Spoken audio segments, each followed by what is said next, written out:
April 1945. The final convulsions of the Third Reich are not just measured in falling cities, but in a desperate, silent scramble in its dark heart. The air in Thuringia is thick with the scent of pine and wet earth, undercut by something sharper, burning fuel and the metallic tang of fear. The front is a chaotic mosaic. But ahead of the infantry, behind the tank divisions, moves a new kind of soldier. Their weapons are not rifles, but empty trucks and classified folders. Their objective is not a hill, but an idea buried deep within a mountain. This is the first battle of the next war. Major Robert Staver of the U.S. Army Ordnance Corps feels the clock ticking in his temples like a bomb. He is a pragmatic man, an engineer propelled into a spy's mission. His orders from General Toft are a blur of technical terms and supreme urgency. Find the V-2 rocket intelligence.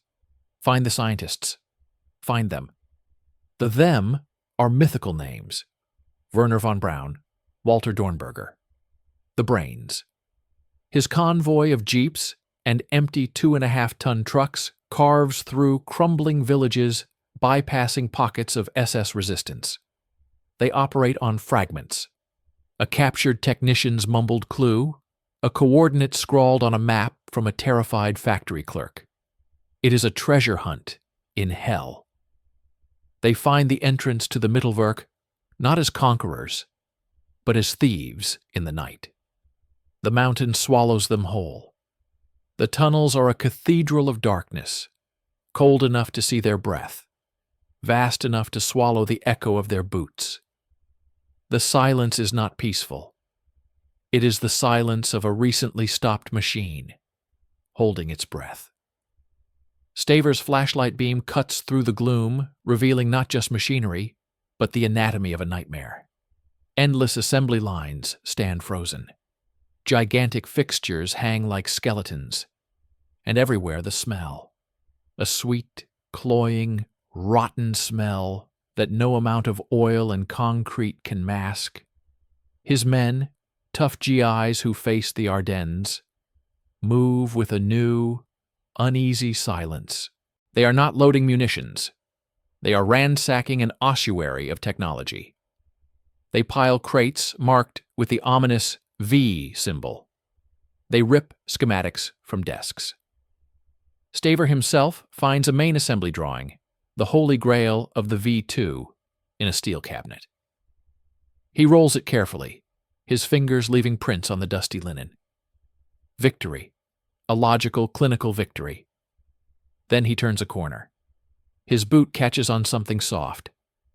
He stumbles, the flashlight beam jerking wildly.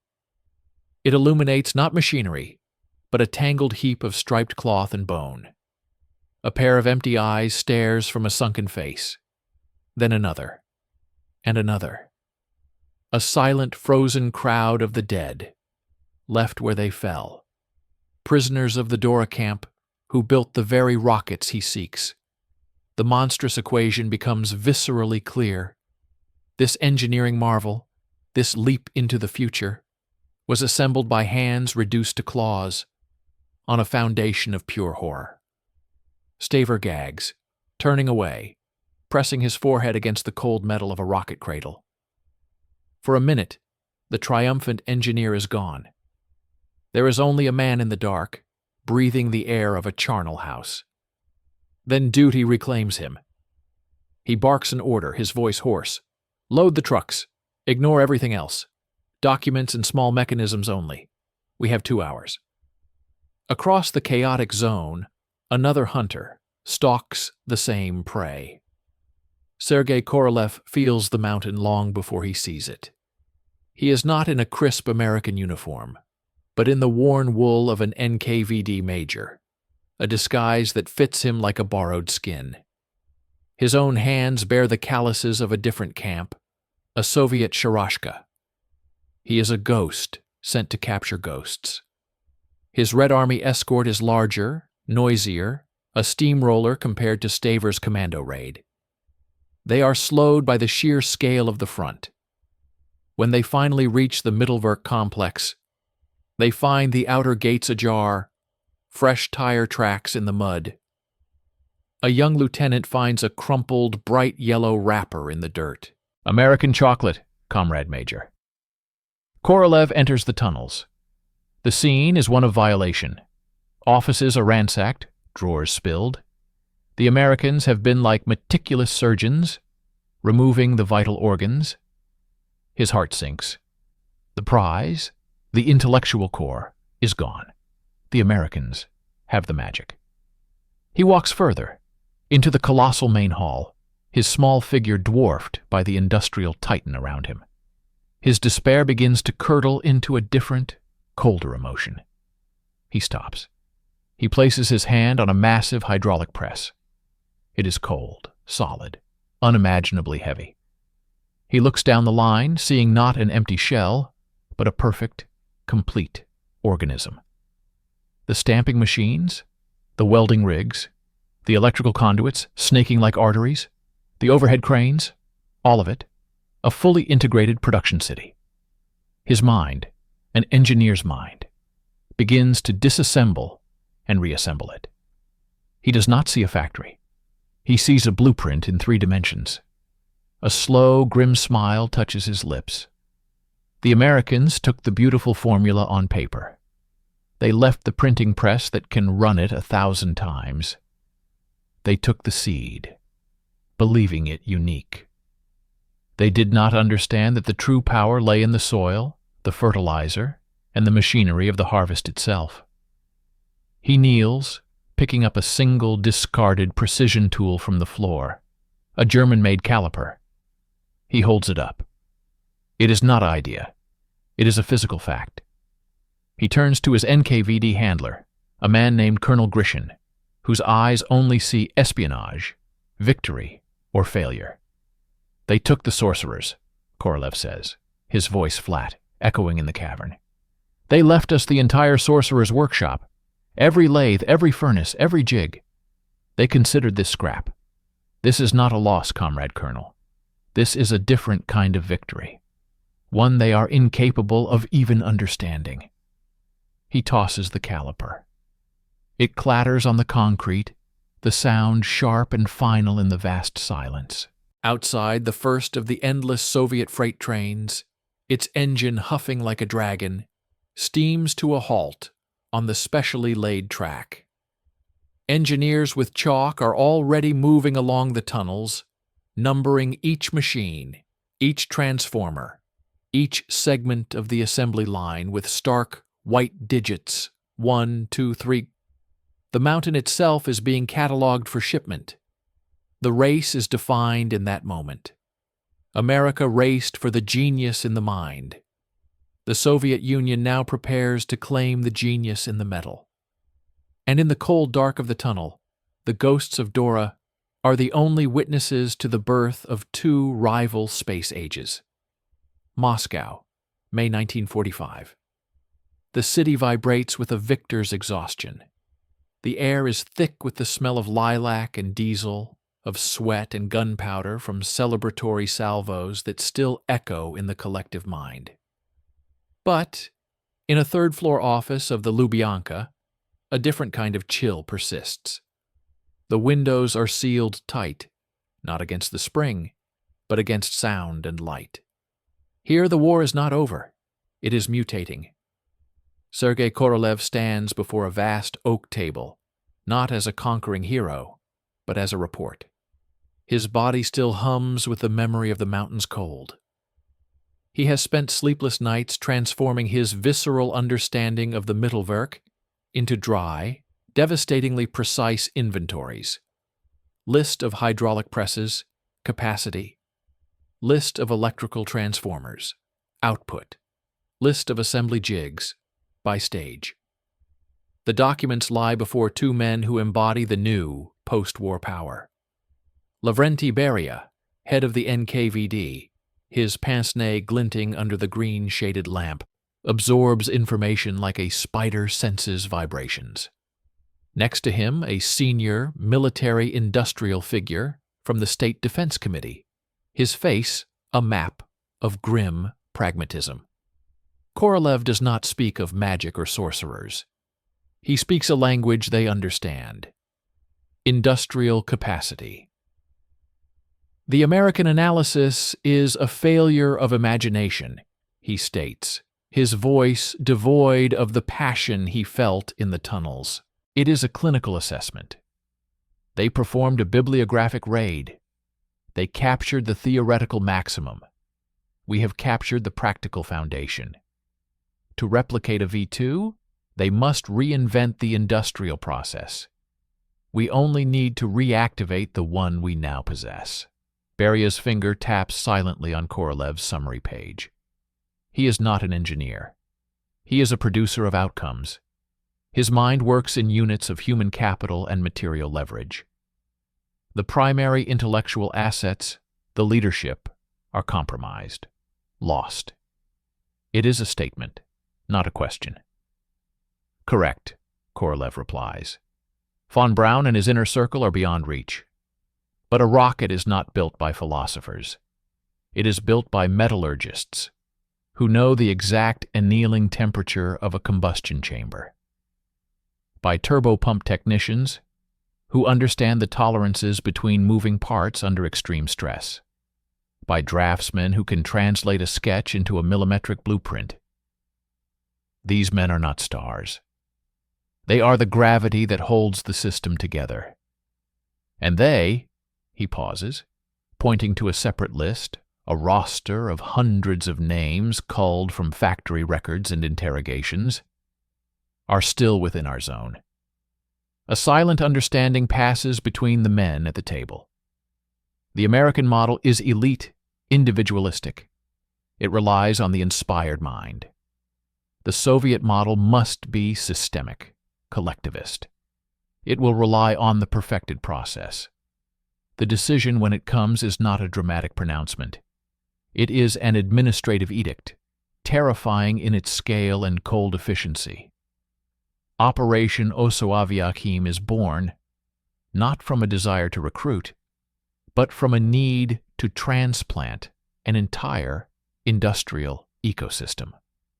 The goal is not to invite brains. It is to harvest a ready-made technological organ and graft it onto the body of the Soviet state.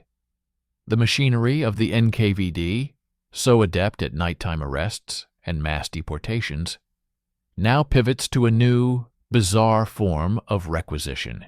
In quiet offices, maps are unrolled not of battlefields, but of German industrial regions. Colored pins mark not enemy divisions, but factories, engineering bureaus, and the residential districts of middle-tier technicians. The operation is planned with the logistical precision of a military offensive. Every freight car, every guard battalion, every food ration for the special contingent is accounted for. But this is not just about machines and men. It is about context. A genius, they reason, can work anywhere, even in a Texas desert. But a production engineer needs his specific lathe. A chemist needs his lab's particular calibration. The Soviet plan aims to recreate not just the components, but the very environment that made the technology possible. They intend to steal the context of discovery itself. Meanwhile, in a brightly lit office in the Pentagon, a different calculus is being finalized. The American report on the Mittelwerk raid is a triumph. Photos of captured documents, lists of secured components, and enthusiastic debriefs from the few captured mid-level engineers fill the pages. The emphasis is on quality, not quantity. On the breakthrough, not the grind. The legal and moral quandary of employing men like von Braun, men with Nazi party cards and the ghosts of Mittelbau-Dora in their past, is being meticulously sanitized by young lawyers. They devise Operation Paperclip, a bureaucratic sleight of hand. The secret dossiers will be cleansed. The past will be filed away. The focus is on the singular, luminous mind that can envision a rocket's arc across a continent, and perhaps one day, to the moon. It is a bet on inspiration. In a dacha outside Moscow, Korolev receives his final briefing. He is given command of the technical side of the transplantation. He studies the freight manifests. They are mind-numbing. Not just machine tool, type KU-244, but also the specific German-made spare parts for it, the maintenance manuals, the spare electrical wiring of the exact gauge. He is shown the housing plans for the German specialists.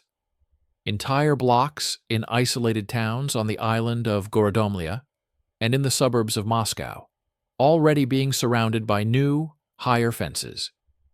These are not prisons, he is told. They are closed design bureaus. The difference, he knows from personal experience, is semantic. The goal is to create a bubble of intact German rocket engineering, a living textbook, inside the USSR. As the first Soviet freight trains, loaded to capacity with disassembled machinery from the Mittelwerk, begin their long, creaking journey east, the two paths diverge irrevocably. One nation places its faith in the exceptional individual, believing his mind can rebuild the world around it. The other places its faith in the captured system, believing that if you replicate the workshop, the laboratory, and the worker with perfect fidelity, the product will inevitably follow. It is a clash of fundamental beliefs, the cult of genius versus the cult of the process. And the silent, heavy-laden trains rolling eastward in the dead of night carry the immense, tangible weight of the Soviet bet. The Bavarian Alps in the late spring of 1945 are a portrait of surreal peace. The air is crisp, scented with pine and thawing snow, a stark, almost offensive contrast to the reeking ruin of the Reich.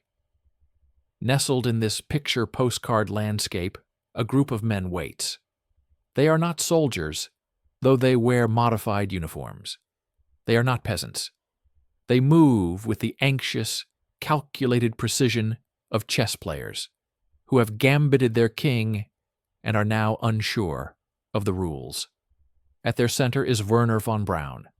Tall, charismatic, his right arm in a clumsy cast from a car crash, his mind light years away from the mountain serenity around him. He is a man who has traded one gravity for another. His gaze is not on the forest paths where American patrols might appear, but on the sky between the peaks. He is calculating trajectories, burn times, payloads. The earthly concerns, the war, the SS death order against his team, the advancing Russians, are mere inconveniences, atmospheric drag to be overcome. He has orchestrated a masterful retreat, moving his core team of hundreds, with tons of documents, across a collapsing Germany. His brother Magnus waits with a bicycle, ready to pedal out and make first contact. The deal in von Braun's mind is already struck. He possesses a commodity America cannot manufacture: the future. He is not a supplicant. He is a visionary investor, offering shares in the next century. When the young American private from the 44th Infantry Division finally appears, confused and pointing his rifle at the well-dressed Germans, the moment is not one of surrender, but of transaction. Von Braun's famous words, "My name is von Braun. I invented the V2. I want to surrender to you," are not a plea. They are a statement of credentials, a presentation of a business card written in rocket fuel and human suffering. The American response is a study in bureaucratic awakening. Von Braun and his men are not processed as ordinary prisoners of war. They are immediately sequestered, treated as a peculiar high-value intelligence asset. They are fed, questioned, and studied. In Washington, the reports trigger a frantic, behind-the-scenes scramble. Military intelligence sees the ICBM. The scientific community glimpses the high-altitude research platform. A few dreamers, reading between the lines of von Braun's grand visions, see the lunar voyage. But the stain is there. The shadow of the Mittelwerk tunnels, of the Dora camp, is a long one. The dossiers compiled by the Counterintelligence Corps are damning. Party membership, use of slave labor, moral complicity. The men who built the future did so on a foundation of bones. The ethical dilemma is paralyzing. The solution is born in a quiet office, a triumph of legalistic cynicism. Operation Paperclip is not a rescue mission or a noble intellectual exchange. It is a laundering scheme. The directive is clear. A security investigation must be conducted to uncover any derogatory information. The unspoken corollary is clearer. Once uncovered, such information is to be hidden, whitewashed, or destroyed. Young officers meticulously go through files not to find the truth, but to erase its most inconvenient parts. Member of NSDAP becomes nominal party affiliation under professional duress. The systematic exploitation of thousands of slaves becomes a vague oversight of factory production. The files are not cleansed, they are surgically altered, given a new, palatable biography. The past is not addressed. It is filed away in a locked cabinet, and the key is metaphorically thrown into the Potomac. Von Braun, sensing this shift, expertly plays his part. He transforms from a Nazi technical director into the charming apolitical scientist, a mere dreamer enslaved by circumstance. He speaks perfect, enthusiastic English about the wonders of space, about American technological might, about the Red Peril. He offers not just himself, but his entire team. A complete, pre-packaged brain trust.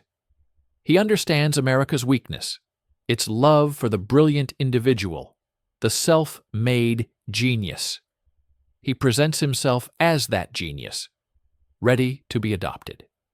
The bargain is sealed not with a handshake, but with a signature on a sanitized employment contract. America gets the visionary intellect, the charismatic leader who can sell the stars to generals and congressmen. In return, von Braun and his team get the ultimate prize: immunity, a blank slate, and the vast, untapped resources of the United States to fund their dreams. They are not refugees.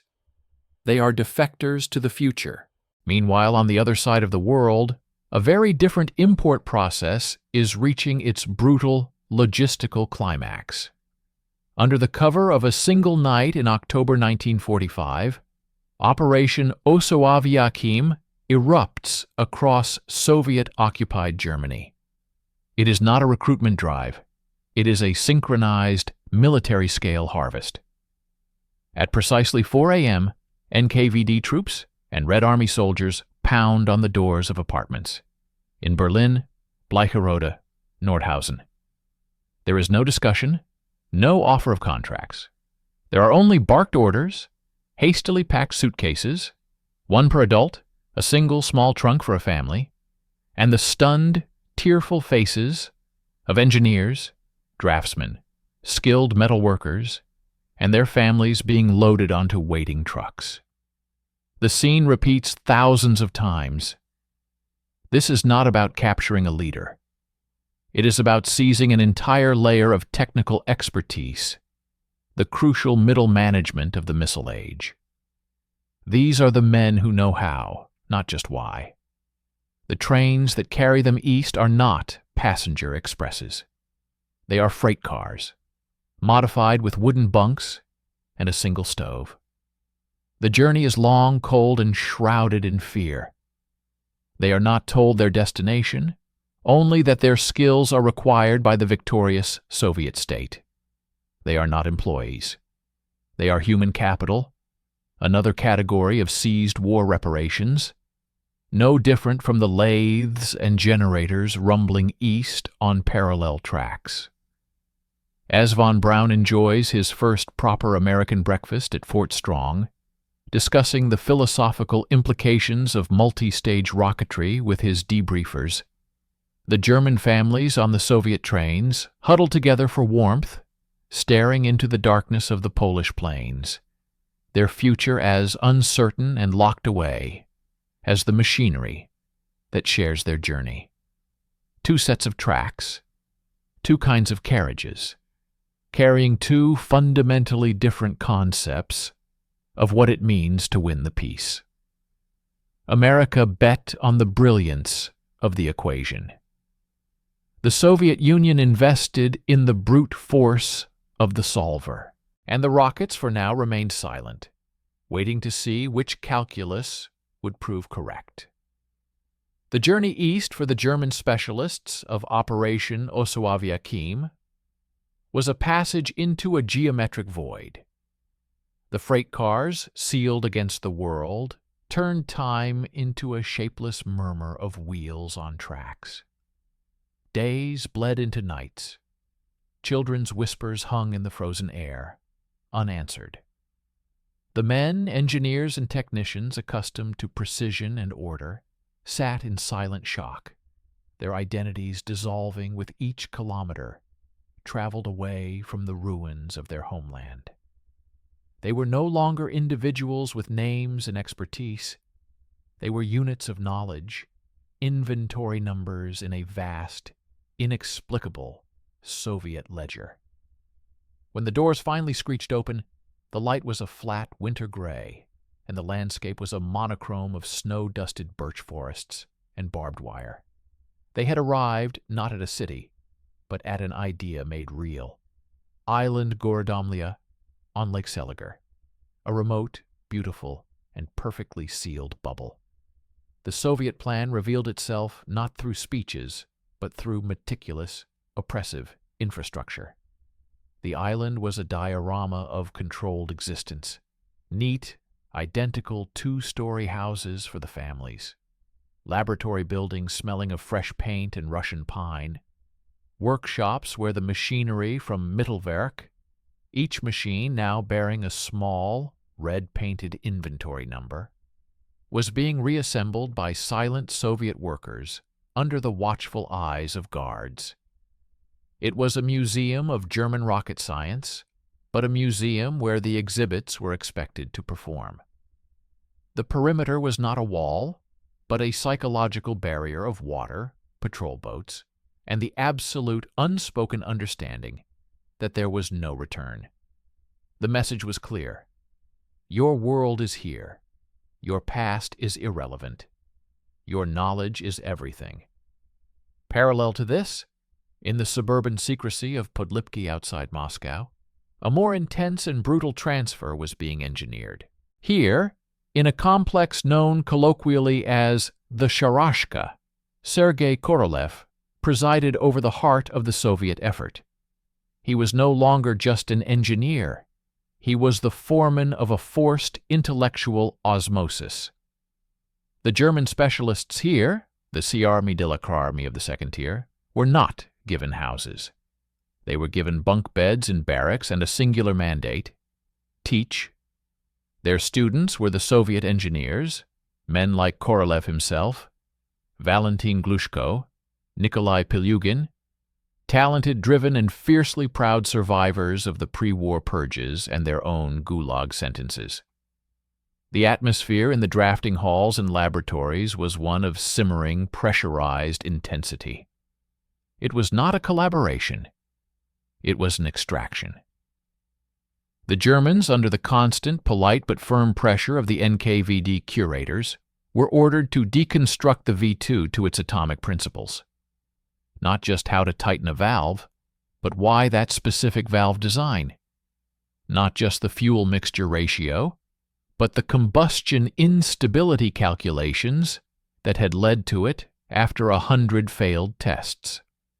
Korolev moved through these sessions like a shadow, absorbing everything. He would stand for hours behind a German stress analyst, watching every line drawn on tracing paper, every notation in the margin. He asked quiet, relentless questions. What was the primary mode of failure in the turbo pump bearings during the early tests? Not the official report, the workshop gossip, the thing you fixed on a Friday evening with a modification you never documented. He was mining for the tacit knowledge, the hidden lore that never made it into the final blueprints, the secrets of the trade that von Braun himself might not have fully known. The process was exhausting, humiliating for the Germans, and exhilarating for the Soviets. A young Soviet engineer, Mikhail Yangel, would spend nights meticulously redrawing German schematics, not to copy them, but to reverse engineer the thought process that created them. Why did they choose this thickness here? What problem were they solving that we cannot see? It was archaeology of the present. They were not just building a rocket. They were reconstructing the entire history of its failures and breakthroughs, compressing a decade of German trial and error into months of Soviet study.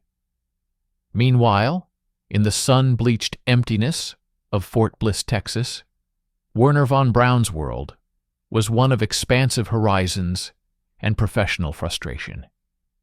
The Americans had given him and his team a vast military base, a sky that seemed to go on forever, and a startling degree of personal freedom. They lived in comfortable quarters, their families were brought over, they could visit nearby El Paso. But their workplace was a collection of repurposed barracks and warehouses. They had their brilliant minds, their cherished theoretical documents, and almost nothing else.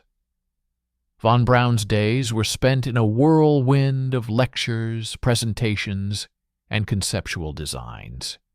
He would enchant visiting generals with beautiful, sweeping chalkboard diagrams of space stations and lunar landers. But when asked to produce a tangible, working rocket, he faced a desert of his own. The intricate, lived-in knowledge of the Mittelwerk's floor managers, the men who knew which weld needed an extra pass, which alloy batch ran brittle, was absent. The Americans had the symphony's composer, but the entire orchestra and its instruments were still scattered across a defeated Germany, now behind the Iron Curtain. Their early launches at the nearby White Sands Proving Ground were exercises in reinvention. They had to figure out, from first principles, and often through explosive failure, the gritty realities the Soviets were being force-fed by their captive technicians. The contrast was a study in opposites. On Gorodomlia and in Podlipki, knowledge was a tangible, heavy substance, transferred in grueling daily detail from one set of hands to another, under guard, in a closed system. It was a brutal, efficient university of applied rocketry. In Texas, knowledge was ethereal, visionary, trapped in the minds of a few brilliant men who now had to build, from scratch, the industrial and practical ecosystem to give their visions weight. They had the theory of the tree, but had to grow the roots and the trunk anew. The Soviets had uprooted the entire tree, soil and all, and were now meticulously studying every root, branch, and leaf in their laboratory greenhouse. As the first Soviet R-1 rockets, exact replicas of the V-2 built with German tools under German supervision, began to take shape in a hidden factory, and as von Braun's team in Texas struggled to make a single engine fire for more than 60 seconds without tearing itself apart, the fundamental truth of the division solidified. America had gambled on capturing the spark of genius. The Soviet Union had committed to capturing the entire fire and was now learning bolt by bolt and equation by equation how to keep it burning on its own. The proving grounds were temples of solitude carved from the Earth's most unforgiving canvas. in the New Mexico desert, the White Sands Proving Ground, was a vast, blinding basin of gypsum sand, ringed by purple mountains that shimmered in the heat. In the Soviet Union, the steppes of Kapustin Yar were an endless, flat expanse of dusty grass and hard-packed earth, a void under an immense, indifferent sky. In these twin arenas, stripped of all context and history, the captured futures of Germany would be tested. Not just machines, but philosophies. At White Sands, the atmosphere was one of theatrical, problem-solving optimism. The American team, led by von Braun, operated with a collegiate can-do spirit. They wore casual military khakis, their sleeves rolled up. The rocket, reassembled from captured V-2 parts, stood on its launch pedestal not as a weapon of war, but as a fascinating, complex puzzle. It was an object of study, cameras and scientific instruments for measuring cosmic rays, upper atmospheric pressure, clustered around its nose cone like barnacles. The goal was data, altitude, a glimpse of the frontier. When the countdown echoed across the desert, there was a palpable thrill of exploration. The rocket would lift off on a pillar of brilliant orange flame, a stunning spectacle against the blue sky. Cheers would erupt from the blockhouse, but often the triumph was short-lived. A minute into the flight, the rocket might shudder, veer violently off course, and disintegrate in a silent puffball explosion high above the desert. The cheers would die. Von Braun would frown, push his hat back on his head, and immediately begin theorizing. The gyroscopic stability was compromised. The alcohol-fuel mixture must have been impure. The analysis was cerebral, a matter of equations and hypotheses. The failure was a setback for a theory. The team would return to their chalkboards, their machine shops, to redesign, to re-engineer based on first principles. They were inventors, not replicators. At Kapustin Yar, the process was a grim, ritualistic exercise in exactitude. The launch site was a military installation, ringed with anti-aircraft guns and paranoid secrecy. The rocket on the pad was not a test article. It was Object R1. It was a liturgical object, a copy that demanded perfect fidelity. Soviet engineers in stiff military tunics moved with a tense, ceremonial precision. Every step of the launch procedure was checked against German manuals, now translated and bound in plain red folders. The German specialists from Gorodomlya were present, but as shadow consultants, kept in guarded trailers until a specific problem arose. They were living reference books, not colleagues. Sergei Korolev, now the chief designer, a title that masked his immense, volatile power, observed from a bunker, made of reinforced concrete. His gaze was not one of scientific curiosity, but of merciless audit. The launch was not an experiment. It was a vindication. It was the moment to prove that the colossal, grinding effort of Osoaviakhim, the seized factories, the deported families, the years of forced tutelage, had been worth it. When the countdown at Kapustin Yar reached zero, the silence was heavier, the tension metallic. The R1 would rise with the same iconic flame, but the Soviet engineers did not cheer. They held their breath. They were watching for deviation, for any hint that their copy was imperfect. A successful flight, one that followed the predicted trajectory, achieved the exact range of the German original, was met not with joy, but with a deep, collective exhalation. A grim nod from Korolev. It meant the system worked. The methodology was correct. They had successfully photocopied a technology. But failure at Kapustin Yar was a catastrophe of a different order. It was not a theoretical setback. It was a systemic indictment.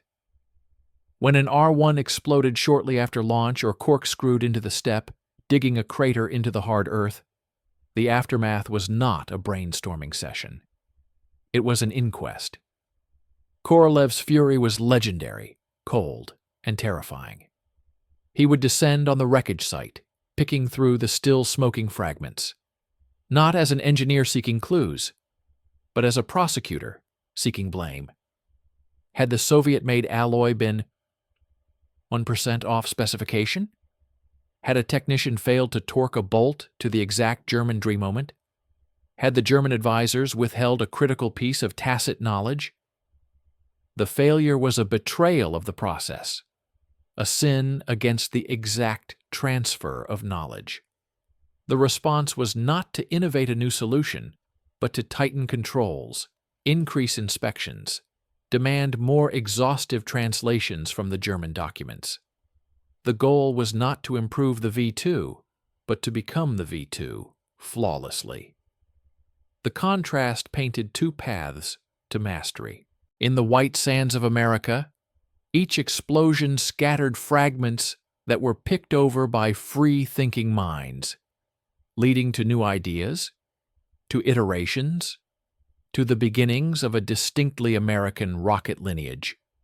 They were learning why things failed, and in doing so, learning how to make things that wouldn't. In the dusty steppes of Kapustin Yar, each explosion was a heresy against the orthodox text. The response was to study the sacred German blueprints more devoutly, to interrogate the priestly German specialists more intensely, to control the Soviet production lines with more draconian precision. They were learning how to perfectly replicate a process, to bake the exact same loaf of bread from the stolen recipe and the stolen oven.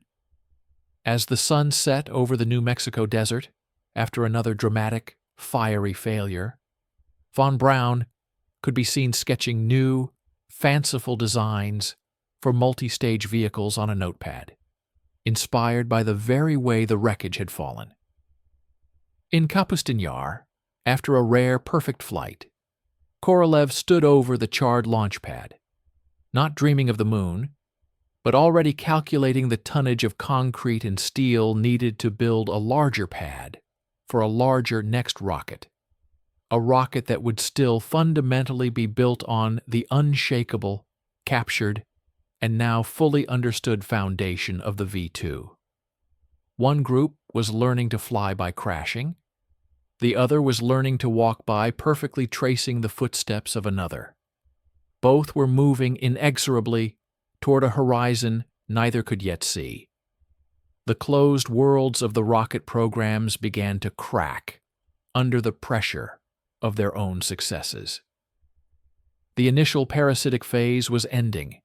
The American Eagle had digested the stolen knowledge and was flexing new, homegrown muscles.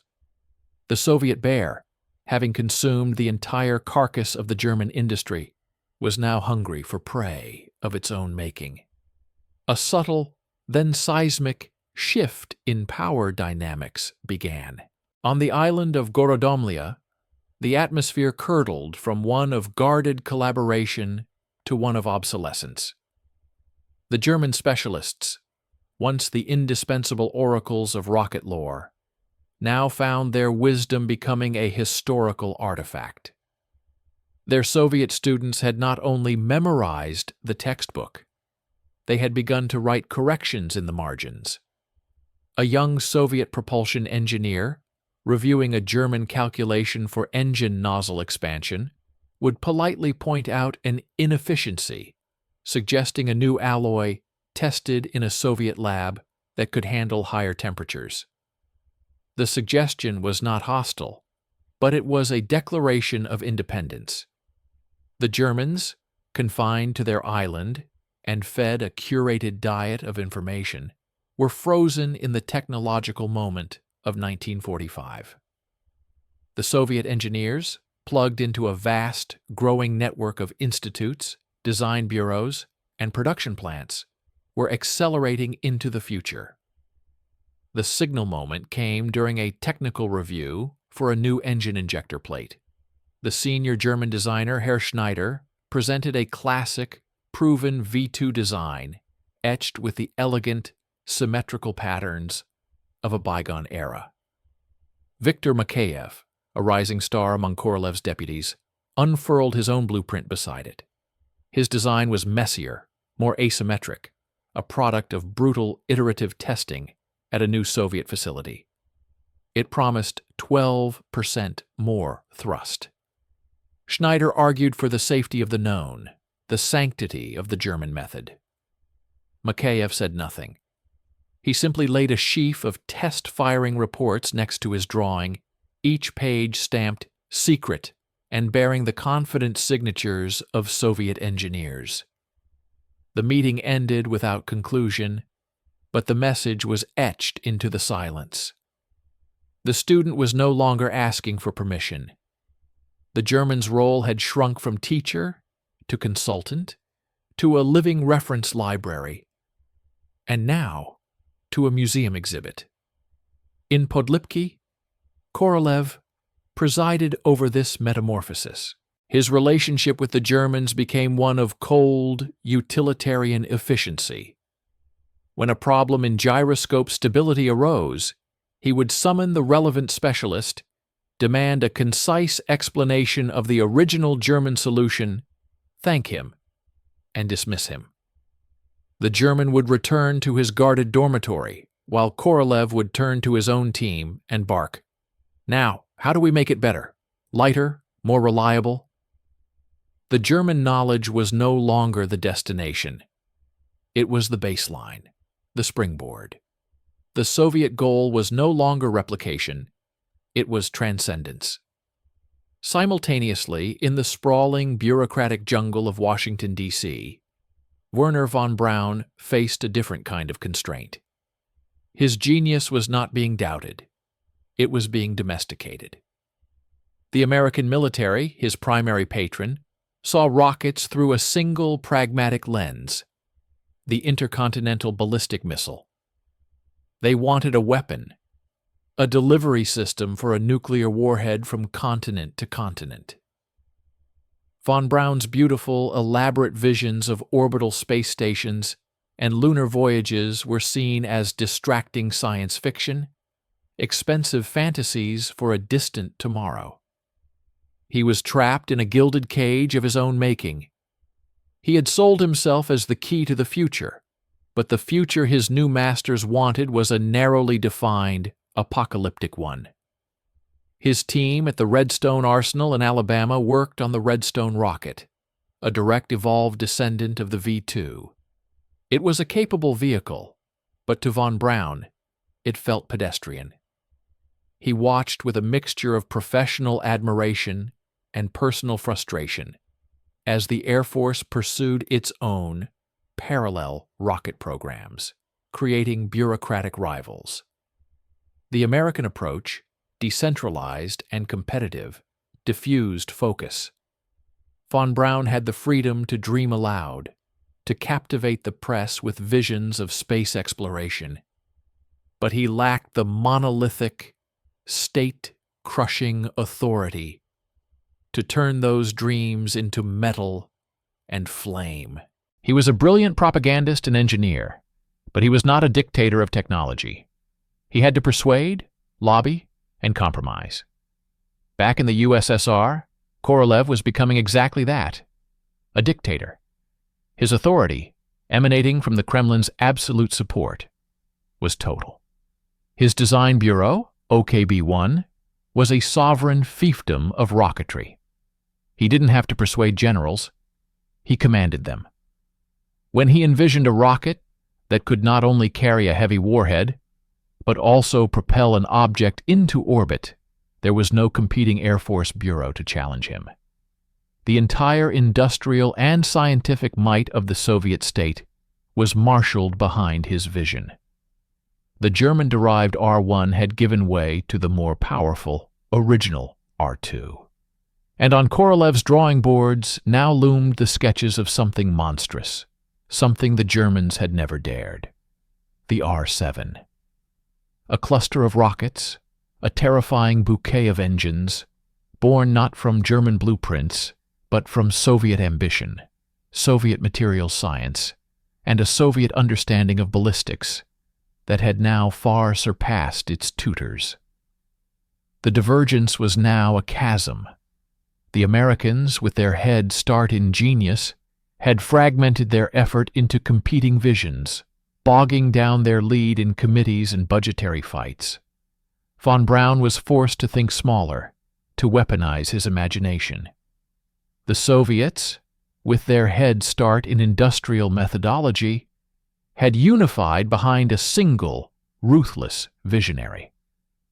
Korolev, having mastered the stolen craft, was now free to become an artist. He was no longer copying. He was composing a symphony of fire and steel on a scale the world had never seen.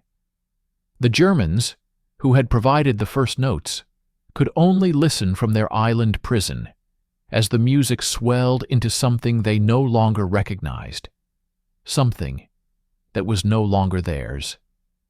The tools they had built were now being used to build a monument that would eclipse their own. October 4th, 1957. The control room at the Turatom launch range, later known as Baikonur, was a study in stark, functional tension. It was not the sterile, futuristic hub of popular imagination. It was a crowded, low-ceilinged bunker, smelling of sweat, stale tobacco, and hot electronics. Banks of rudimentary oscilloscopes glowed green. Engineers in plain shirt sleeves, many of them the same men who had once stood as students behind German shoulders, now hunched over their consoles, faces illuminated by the faint, dancing lights. At the center, a figure stood motionless, a monolith of concentration. Sergei Korolev. He was no longer just the chief designer. He was the high priest of a new religion, presiding over its first miracle. The object on the launch pad, visible through a periscope-like viewer, was not a weapon. It was a statement. The R-7 Semyorka, Korolev's masterpiece, was a terrifying and beautiful beast. Its core, flanked by 4 conical boosters, looked less like a machine and more like some mythological blossom of polished steel and frost.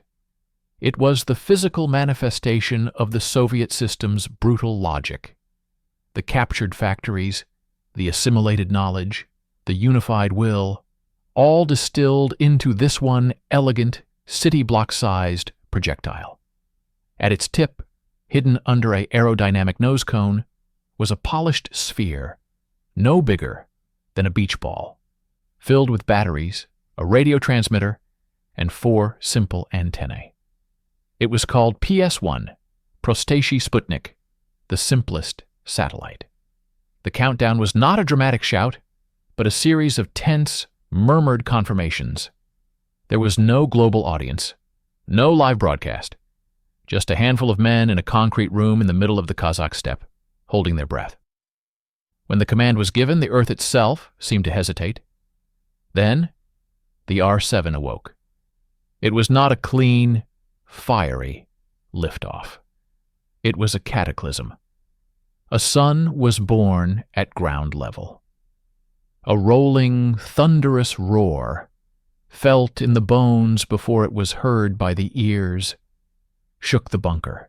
Dust sifted from the ceiling.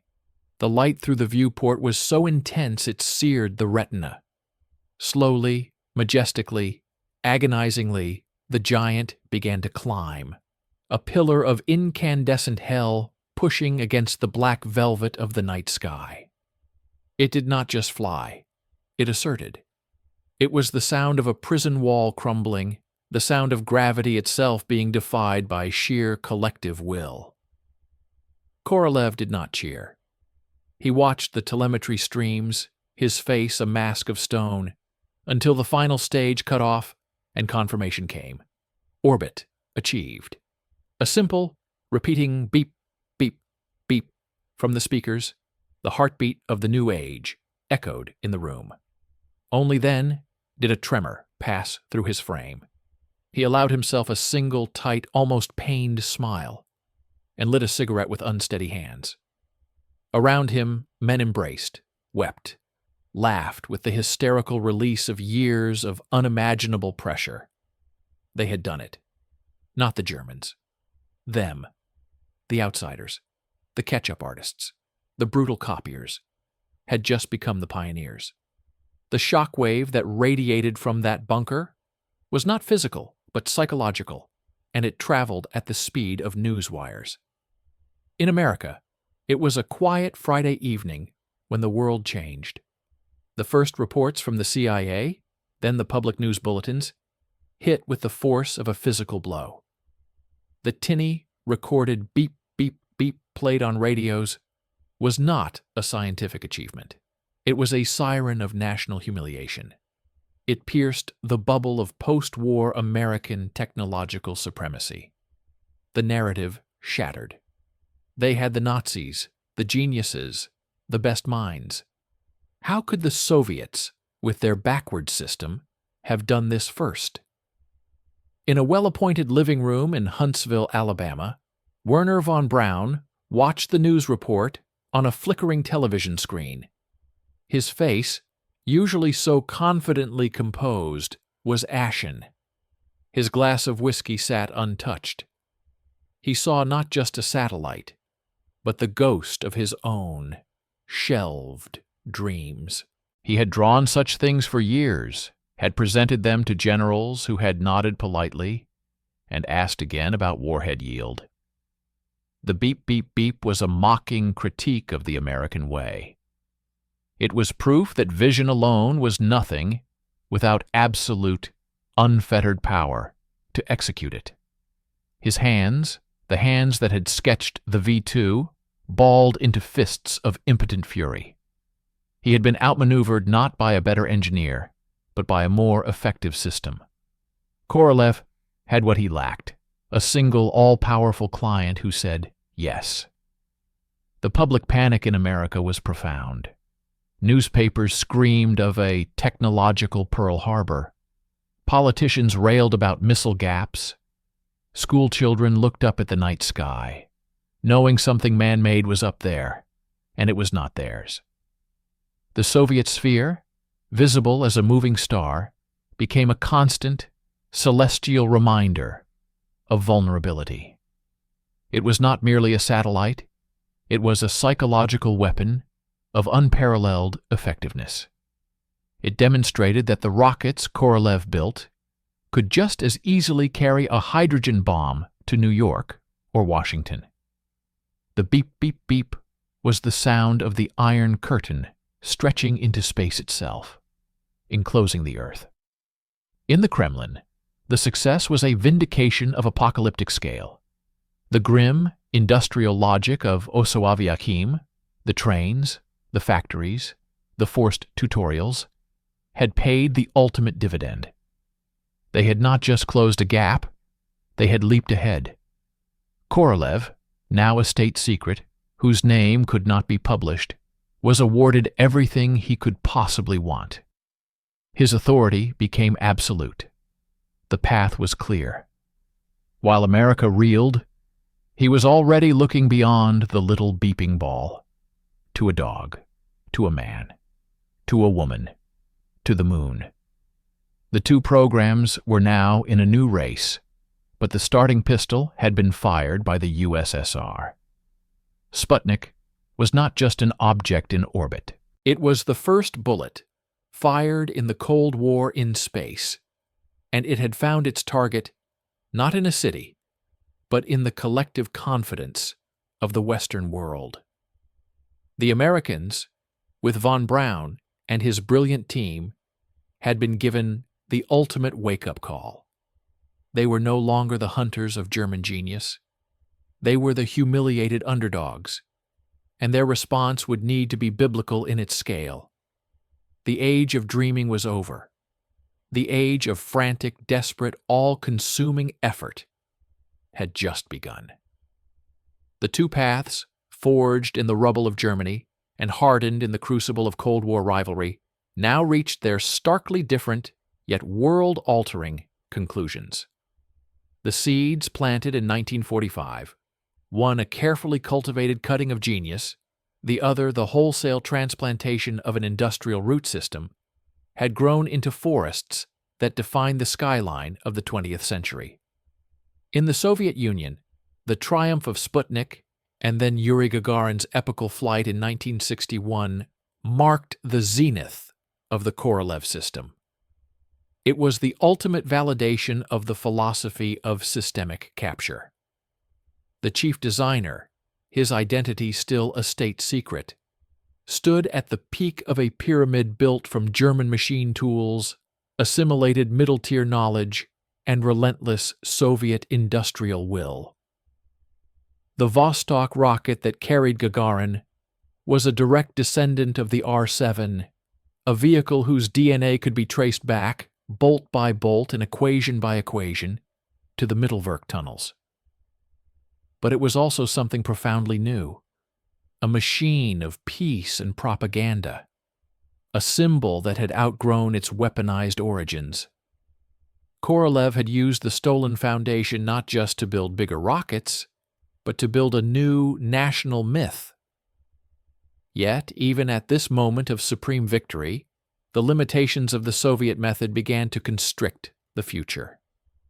The system that empowered Korolev was monolithic and brittle. His design bureau, OKB-1, became a victim of its own success, a vast, slow-moving bureaucracy. Innovation was increasingly stifled by central planning, political interference, and the sheer weight of its own established processes. The focus remained on spectacular symbolic firsts to maintain the propaganda advantage, often at the expense of sustainable long-term development. The N-1 lunar rocket, Korolev's final monstrous dream to beat America to the moon, was a product of this strained system. Rushed, underfunded, and fatally compromised by internal rivalries and a lack of the rigorous, iterative testing that had become possible in the West. It was a giant, built on a foundation that, while stolen and mastered, had not truly evolved into an organic culture of continuous innovation. The Soviet program, after its brilliant stolen sunrise, began to face a long, bureaucratic afternoon. Meanwhile, in the United States, the profound humiliation of Sputnik acted as a shock therapy of historic proportions. Overnight, the scattered, competing factions of the American military-industrial complex were unified by a single, clarion call. The defeat vaporized bureaucratic inertia. Congress opened the Treasury. The National Aeronautics and Space Administration, NASA, was created, not as another rival bureau, but as a civilian cathedral for the space age. And at its altar, they finally placed Wernher von Braun. The man who had been sidelined, whose visions had been considered fantasies, was now handed the keys to the kingdom. The American system, once his cage, now became his amplifier. His team from Pinem.NDE, the paperclip brains, formed the engineering backbone of the Marshall Space Flight Center. But crucially, they were no longer alone. They were now surrounded and enhanced by a roaring tsunami of American industrial might, university research, and fresh, homegrown engineering talent. Men and women who had been inspired not by the V-2, but by the shock of Sputnik. The German knowledge became a crucial ingredient, not the entire recipe. Von Braun's masterwork, the Saturn V, was the antithesis of the Soviet N-1. It was not a product of a single strained design bureau, but of a sprawling, nationwide ecosystem. Thousands of contractors across the continent competed and collaborated. Its F-1 engines, developed through years of brutal, transparent, and often explosive testing, embodied the American willingness to fail publicly, learn, and iterate. a process the secretive Soviets could never tolerate. The Saturn V was not a weapon adapted for peace. It was a machine born for a single, peaceful, sublime purpose: a voyage to another world. July 16, 1969. The launch of Apollo 11 from Cape Canaveral was not a secretive military operation. It was a global spectacle, televised to hundreds of millions. The light of the Saturn V's ignition was not hidden in the Kazakh steppe. It was broadcast into every living room, a man-made dawn. The roar was not just sound. It was a national catharsis. As the rocket climbed, it carried with it the weight of a decade of desperate effort, the ghost of past humiliations, and the brilliant, complicated legacy of the German scientists who had chosen the West. In that flame, the two strategic bets of 1945 found their final, ironic resolution. The Soviet Union, by seizing the factories and the process, achieved the first brilliant sprint, defining the early race with stunning, symbolic victories. But the United States, by betting on the individual genius and embedding him within a dynamic, open, and self-critical culture, won the marathon. It built not just a rocket, but a sustainable engine of exploration. The final image is not of a rocket, but of a footprint. A single human impression in the lunar dust. It was made by an American boot on a mission conceived by a German visionary, built by a nation, mobilized by a Soviet shock. It was the product of the most complex, contradictory harvest in history. The fruit of a tree whose roots were nourished in the horrors of Pinem Dei and Mittelwerk, whose trunk was shaped in the secret cities and closed bureaus of the USSR and the sun-baked arsenals of Alabama, and which finally bloomed in the silent sea of tranquility. Two ways of capturing the future had collided for a generation, and in their collision, they had accidentally partnered to launch humanity, for the first time, beyond the cradle of its world.